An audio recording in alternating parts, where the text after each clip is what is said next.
In today's video, I'm going to teach you how to create button hover in Figma. By the end, you'll have a simple, clean hover effect that switches your button from a default state to a highlighted state in a smooth, professional way. Start by heading to figma.com and opening a new design file or any file where you want to add this button. We'll set up two versions of the same button so we can switch between them when the cursor hovers. Create two frames on your canvas. Think of them as state 1 and state 2. Inside the first frame, draw a rectangle to serve as your button, size it how you like, then add a text layer on top that says button. Center the text horizontally and vertically so it looks tidy.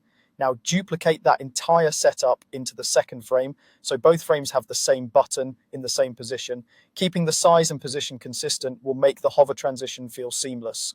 Next, round the corners of the button. In Figma, that's the corner radius control. Set it to about 30 to get a friendly pill-shaped look. This small tweak gives the button a modern feel and helps the hover effect read more clearly.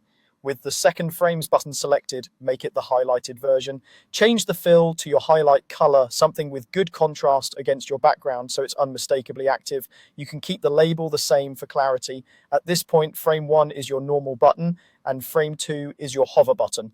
Now let's wire up the interaction. Click the button in the first frame to select it, then switch to the prototype tab in the panel at the top right. Add a new interaction. For the trigger, choose while hovering. For the action, pick navigate to and set the destination to the second frame, the one with the highlighted button. For animation, choose dissolve. This creates a subtle fade between the two frames, which works nicely for hover states.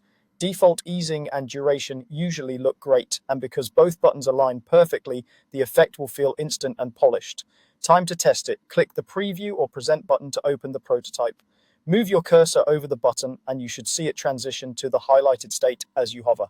Move off and it returns to the default state. That's it. 2 frames, 1 interaction, and a smooth hover effect in Figma.